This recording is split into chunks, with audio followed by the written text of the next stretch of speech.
কত সুন্দর মন্দিরের ভেতরটা বন্ধুরা, দেখো। আর কত ভক্ত সমাগম হয়েছে, মানে খুব সূক্ষ্মভাবে কাজ করা। মন্দিরের ভেতরের পরিবেশটা এত সুন্দর, আমার কিন্তু বেশ ভালো লেগেছে।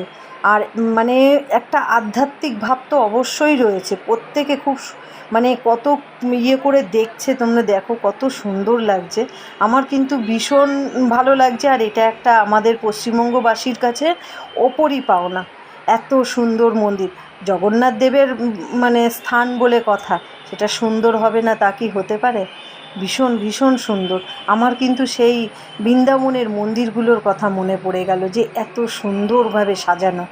আমি সত্যিই বলতে মনটা আমার শান্তি হয়েছে যে এইরকম একটা মানে স্থান আমাদের কাছাকাছি বা পেয়েছি। বা অনেক মানুষ আছে দূরে, বৃন্দাবনে পৌঁছাতে পারে না, পুরীতে পৌঁছাতে পারে না, তাদের কাছে সত্যিই মানে বড় পাওনা। জয় জগন্নাথ। দেখো জগন্নাথ দেবকে দর্শন হচ্ছে, এটা একটা সত্যি বড় আনন্দের বিষয়। ওই যে শ্রী জগন্নাথ দেব, বলরাম আর সুভদ্রা বসে রয়েছেন, ভীষণ ভীষণ সুন্দর লাগছে।